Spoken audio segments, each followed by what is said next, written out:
one. You see? Oh, it's two batteries. That's your magnet. I'll show you. Look. You are so good. I'm so, And then this it's is so light exciting. up. Oh, That's this is light so up. wonderful. Wow. I love Can I Hanukkah. have that one? Yeah, here. Show how it lights up. It goes like Sure. this. See, this is the one battery. That's a whole. This Right, one. and that makes the whole circuit, right? And that goes like that. And then Yeah, I like still that. haven't If heard you from, don't want it to light up, you Yad just put Vashem. in the other one first. The more I think about it, they're, You are incredible. you know, I would fire Totally those fun. people. I would get, yeah. I mean, you heard some of it. It's good Sure. stuff. It And isn't. it's great It's stuff. really good stuff. Yeah. So, Yeah. I mean, they gotta, you know, to behave like that. They need different. All right. Okay, let's start because we're 8 minutes. Oh, we were talking. It's enough. We're can't start on time. Jewish Hanukkah, but now that we're 8 minutes late, we can start. Okay. So tonight is the third night of Hanukkah. 5778. Remember that tomorrow night you have to light the candles early because it's going to be Shabbos. You have to be careful to light them early, 4:10, and on Saturday night you have to light them late after 5:15. Okay, and it's the sixth lesson of the great debates in Jewish history, and very apropos, we are debating a question about Hanukkah. This question is the most recent. It is a contemporary question that began in 1974. Actually, we're going to play a video. Instead of me giving you the history, I forgot, we're going to play a video. I'll give us the history, and then I'm going to take over the class. I'm supposed to start with this video. 5-minute video. Here we go.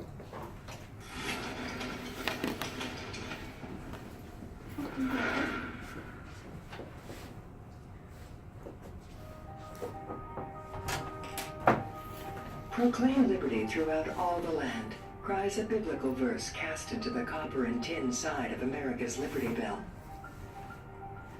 What better spot to celebrate Hanukkah? The commemoration of ancient Jewry's liberation from religious oppression.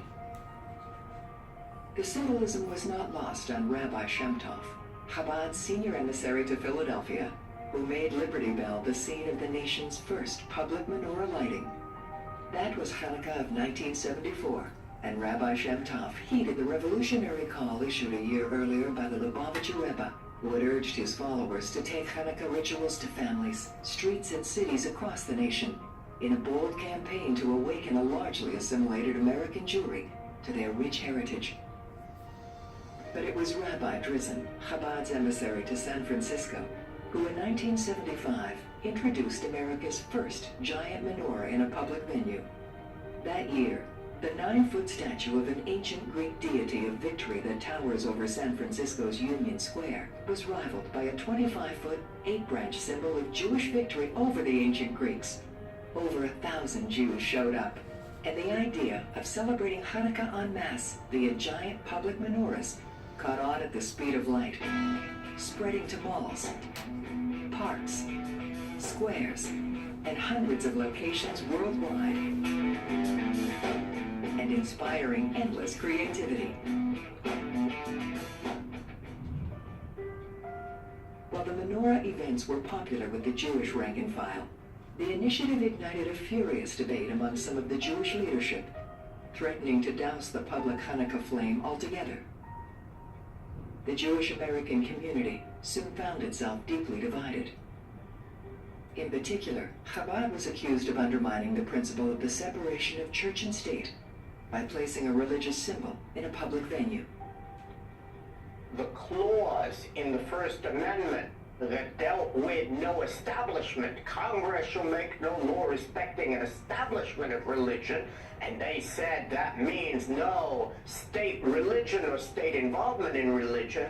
Now we saw a shift and people said, wait a minute, there's also another clause, and that clause says we're prohibiting the free exercise thereof. The menorah was dragged from one courtroom to the next and was struck down in cities in Vermont, Chicago, Iowa, Georgia, New York, and elsewhere, while being simultaneously upheld in other localities. Nat Lewin, one of America's foremost attorneys, was the star of the legal struggle in support of the public menorah. The legal challenges really began in 1987 and 88, when the ACLU, the American Civil Liberties Union, the American Jewish Congress, the American Jewish Committee, and various other civil liberties organizations decided that they were going to challenge the menorah being put up. It quickly became clear that the Hanukkah display disproportionately upset Jewish rather than non-Jewish Americans. It was a major disaster if we came before a Jewish judge, because the Jewish judges ruled against the menorah. Chabad's public menorah even cast its glow in the United States Supreme Court. In 1989, the United States Supreme Court ruled in favor of Chabad in the county of Allegheny against the ACLU. And in 2002, it ruled in favor of Chabad in Southern Ohio against the city of Cincinnati, allowing an 18-foot menorah in Fountain Square. The public menorah has become standard fare in many cities, and it is lit annually on the White House lawn and within the White House as well. But the debate has far from subsided. And I continue to get, every Hanukkah, I get 2, 3, or even more requests from local Chabad shluchim who tell me that the local authorities have been persuaded by some local organization that they should not allow the menorah to go up. Some 4 decades has elapsed since the famously cracked Liberty Bell first met its menorah neighbor. The argument still persists as to whether the public menorah is a threatening crack in our nation's liberty. But what is so threatening about a menorah proclaiming the festival of light on a street corner? Could there be more to this debate?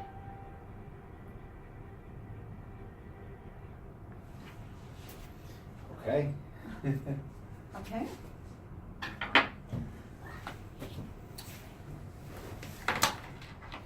So we got some history.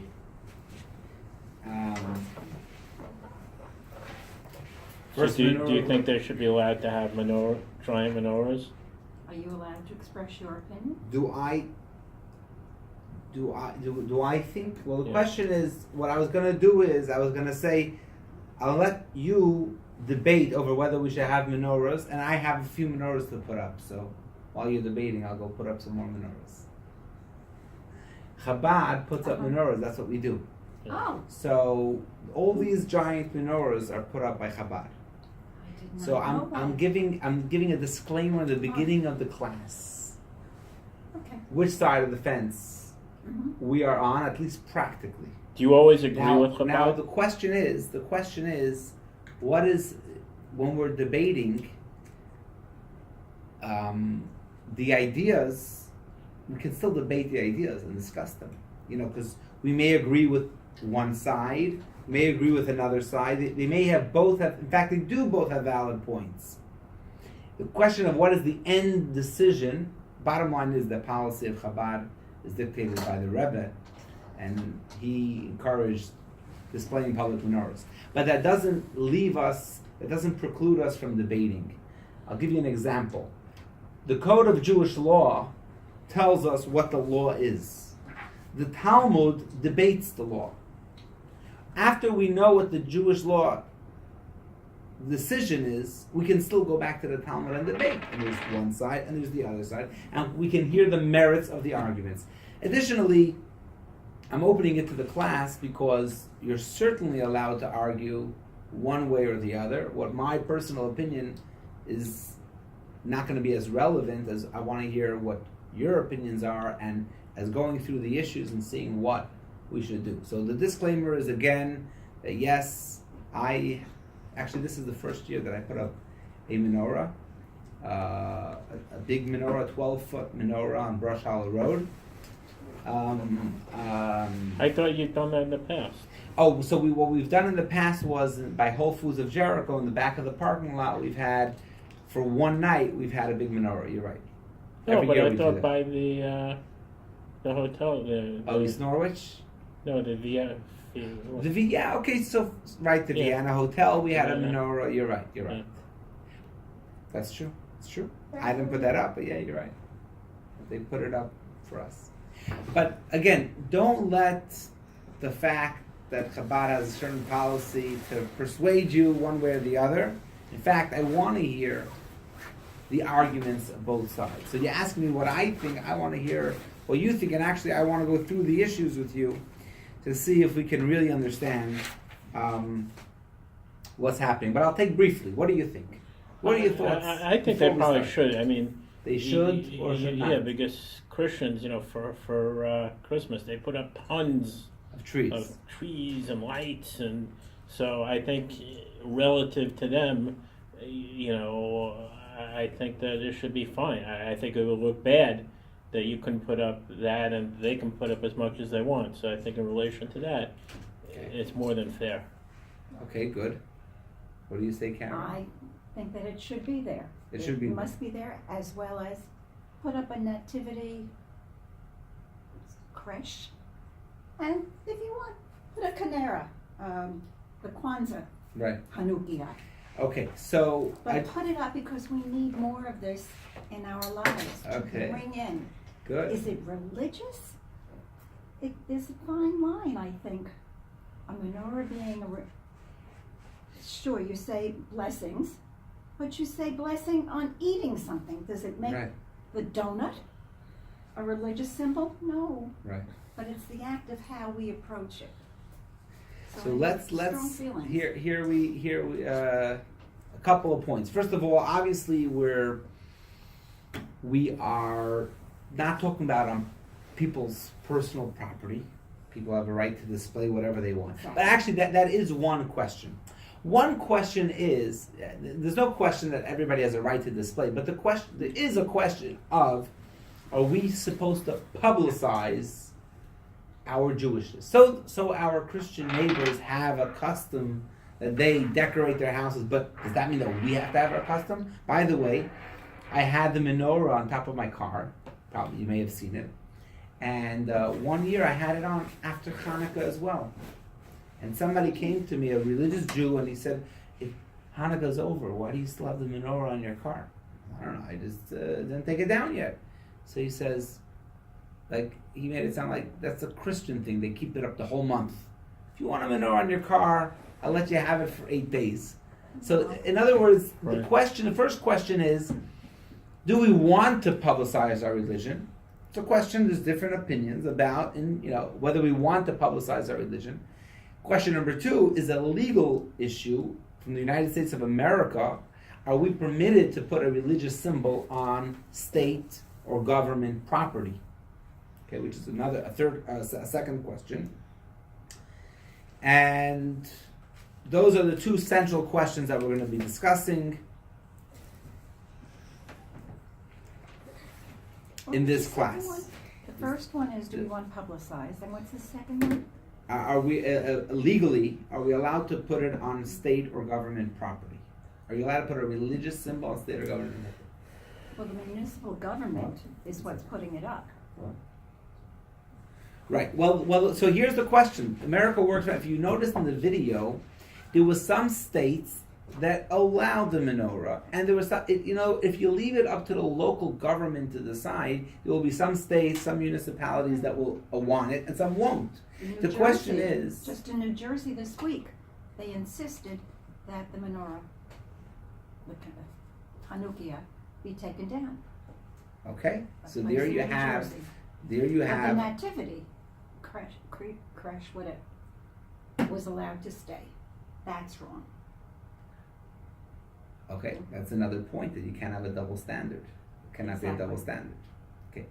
This leads us to a larger question. I wanted to finish my point, which is that if you leave it up to the local municipalities, everyone will say differently. It's not a question of what the locals say. The question is, what is the law in the Constitution?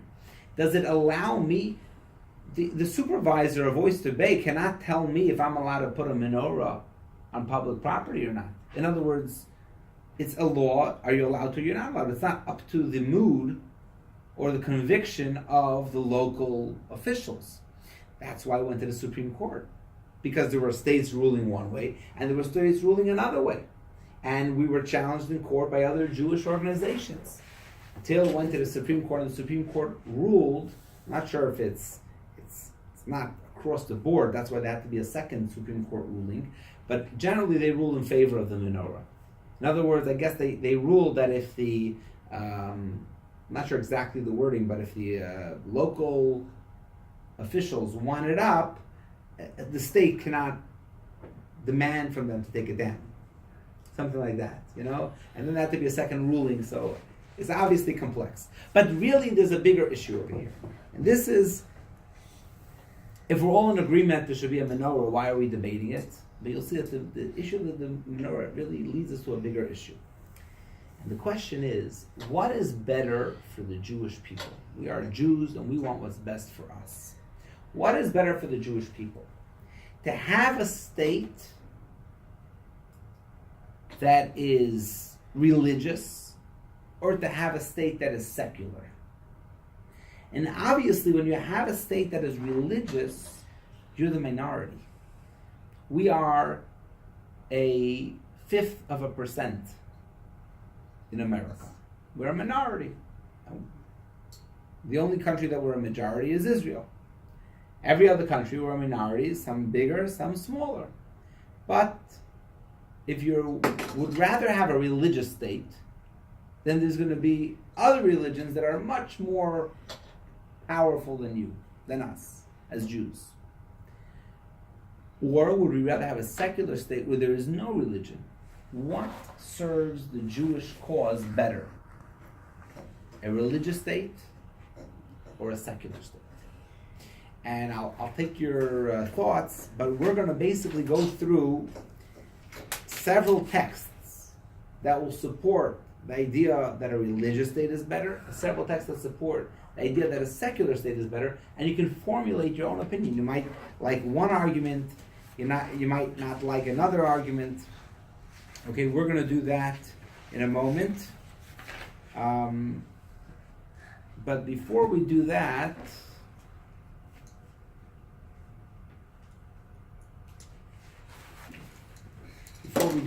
we're going to study a line in the Constitution that was quoted on the video. If you look on page 246, right? Is there 246 in your book? Text number 1. Brad, what does it say in text number 1? Congress shall make no law respecting an establishment of religion or prohibiting the free exercise thereof. So this is actually one sentence that has two conflicting or seemingly conflicting points.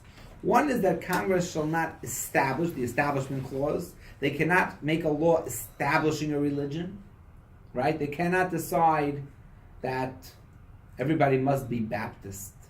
They're not allowed to do it. That's the whole reason why the pilgrims or whoever ran away to America, was because they didn't want a state religion. There was always a state religion in every country. In this country it was this religion, in that country it was another religion. Came to America, they did not want the state establishing a certain religion. At the same time, they cannot prohibit the free exercise thereof. What is an example? It's a debate that's still going on until today. It's a similar debate. You know what's an example of this? Private schooling.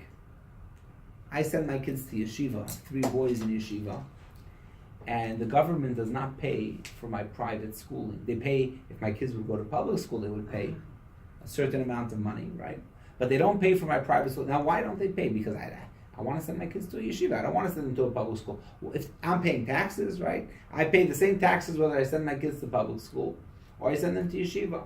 So there's an argument saying that kids going to yeshiva should get X amount of dollars, whatever the government pays for a kid to go to public school. Should pay for my books, for my buses, for my tuition, or whatever, up to a certain amount of money. The question is, can the government support a religious institution, such as a yeshiva? They cannot establish a law about a religion. But at the same time, they cannot prohibit the free exercise of religion. If you are discriminating against the religion by saying, we're going to give you, if you don't practice in school, right? Because public schools are secular. If you go to public school which is not religious, then we'll give you. But if you're religious, Are they discriminating against the religion? It's a good question. It's a tightrope. They cannot establish, they cannot prohibit, and the same thing is with the menorah. They put a menorah on public property. Rabbi, one second. However, in New York City, there is a charter school, Upper West Side, I think, that was established maybe 4 or 5 years ago. It is a charter school. It is supported by, I guess, the DOE, the state, federal monies, children running on IEPs, and it is supported. And it's a religious school. And it's religious as well. Okay, there's Like no kosher, so it's a Jewish religious school? yes. Oh. I haven't checked recently, haven't heard recently, but the way to get around the yeshiva was to have it charterized, if that's the word. So it's And officially a charter school, but it Yes. happens to be that it's not kosher, Exactly. and they teach Jewish subjects. Exactly. Okay, smart. They have As it. they say, a Yiddish cup. And anyone may be admitted to it. Oh, whether Jew, obviously they cannot discriminate it because it's Right. not. Because It's not a private it's school. public. It's a public school. Very So interesting. that is the twist.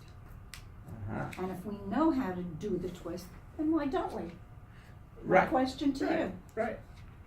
Well, Why has Chabad not looked into this? All right, I'm sorry. All right, I'm sorry. Please come on. I'll bring it up It's at gonna the. chop my head off. I'll bring it up at the next Chabad convention. Right, this crazy lady. Huh? Problem is, Chabad were a minority. We spread Chabad all over the world. So we have a few families in this town, Yeah. a few families in Yeah. that town. It's not like other communities where they're all concentrated in one area. If we're all concentrated in one area, then we can take over the public schools, right? Yeah. Any kid can come. You're not a minority every place. I'm saying the Chabad. You're right. There are a few There are places. pockets, Yeah. right, with a bigger community. True. But I'm just bringing that as an example of this tightrope between establishment and freedom, prohibition of free exercise. Another example is the menorah. The example of the menorah is they cannot establish a religion. So can we put up a menorah and say we're a religion of Hanukkah or we're a religion of Xmas or whatever it is? On the other hand, they can prohibit if they allow other symbols, even not religious symbols, if they allow other general symbols. A Christmas tree. Even, you see, I let's have leave. no problem with Right. this. Okay, you're right. But let's leave that aside for a second. If they allow universal symbols, why should they? In other words, if they allow non-governmental institutions to put up signs or put up monuments on their property, it might be environmentalists who want to make awareness for trees, and they put up something in front of town hall. Well, if you let them, that's not a religion necessarily, but if you let them, you should have to let a menorah, because otherwise it's prohibiting the free exercise. Now, by the way, interesting to note that this term of separation of church and state, not in the Constitution, it's a letter by Thomas Jefferson explaining the wall of separation between church and state that was the intent of the Constitution. It makes a difference. But let's go into the original argument that I set before you, which is, what do we want? Let's not talk about what is, because Karen, what's bothering you is that there's these trees all over the place. If we had our way, would we take down all the trees and all the menorahs? If we had our way, would we take down all the trees and all the menorahs? Because we say it is better for Jews not to have any religion, any support of religion? Or is it better to have trees and menorahs, and even though you're going to be even though you're going to be the minority and you may not get your way all the time, but at least there's a religion. The question is also, by the way, our non-Jewish neighbors, would you rather, what is better in our minds? To have religious neighbors? I don't just mean next door neighbors, I mean in your city. Would you rather have religious neighbors or secular neighbors? What is better for you as a Jew? What is going to protect your rights more? To have a religious state, but obviously not your religion? because you're just a minority, or to have a secular state. Let's go through some texts. We're going to start with reasons why religion is bad. Not the Jewish religion. We believe that the Jewish religion is the truth, and it is the best. But the other religions are not good. In other words, we'd rather have secular neighbors than religious neighbors that are of another faith. First, let's start with Torah, which, take it, you just listen, we'll just read it, and then the next point will be a very strong point, compelling argument why religious neighbors are detrimental to our existence. Okay, but first let's look in Torah. In text 3a on page 247, it's the story of Purim. It says, why was Mordechai called the Jew?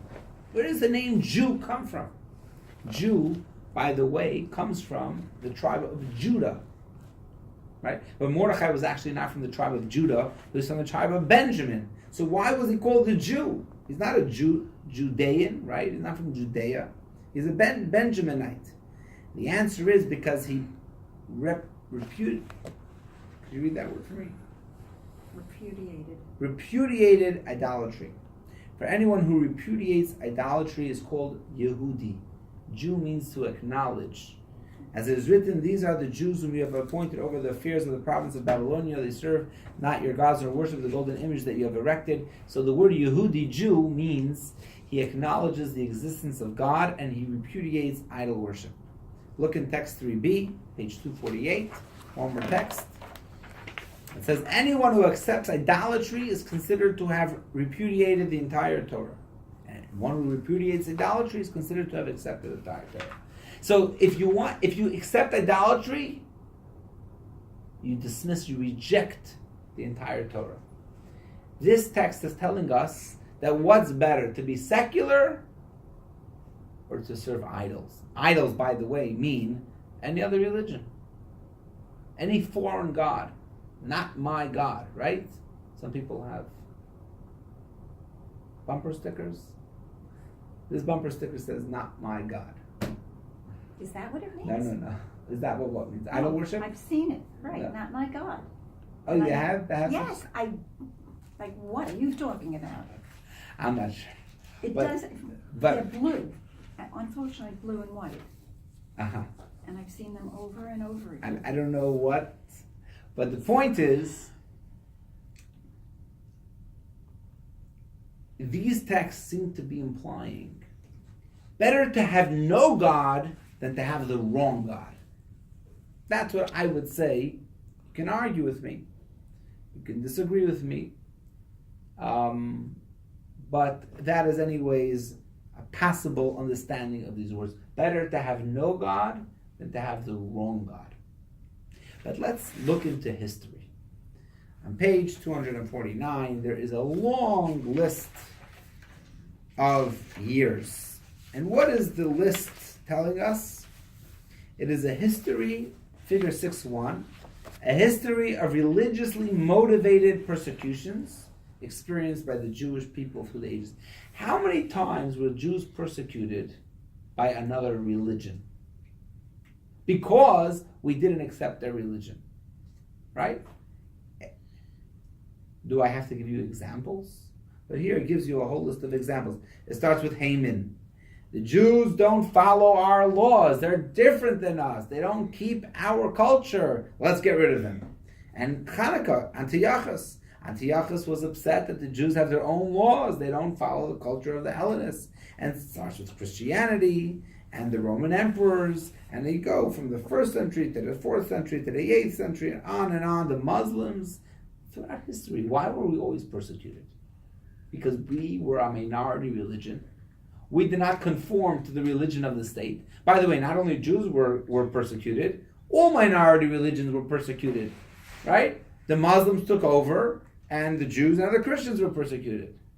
You know, this sect took over, and they persecuted everybody else. They drove over. So there were a lot of, I've heard this argument by many people, and I don't believe it but this is what people say, that religion is the cause of all wars, or most wars.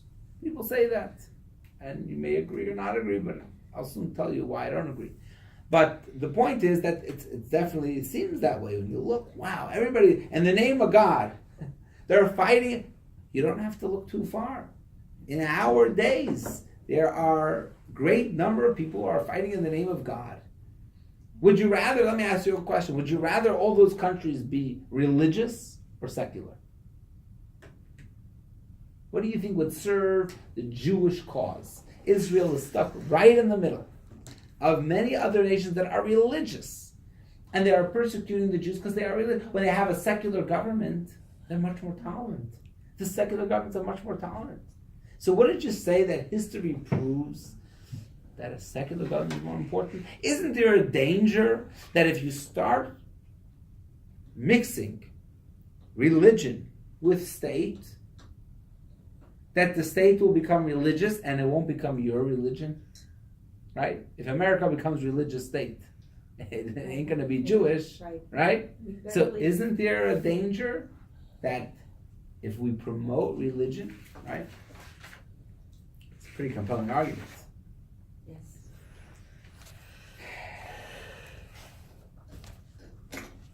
Now, you might say, well, America is not a religious state yet, so we don't have this problem. And that's what leads us to text number 4. There's a state in the U.S. that got a lot of attention recently. Which state got the most attention in the last few weeks? Alabama. Oh. Right? Right. Would you say that Alabama got a lot of attention recently? Okay. And the state of Alabama. His wife. The state of Alabama is very religious. Let's put it that way. And text number 4 goes through, it's an article in the Washington Post, it goes through a certain family where they were discriminated against. Paul Herring, who was 14, was disciplined and he had to write an essay why the father of Christianity loves him. That was his essay. It was a religious essay. Why? I don't say the name. We call him Yashka. Why Yashka loves me. That's what he had to write. And he wasn't, it sounds like he wasn't of that faith, or he was secular, because the parents were upset about it. The younger brother didn't bow his head by a school assembly prayer, and the teacher reached out her hand and lowered his head. Okay?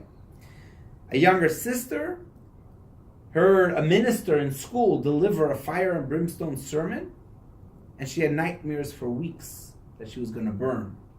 Okay? The parents wanted to sue the school. And what were they told?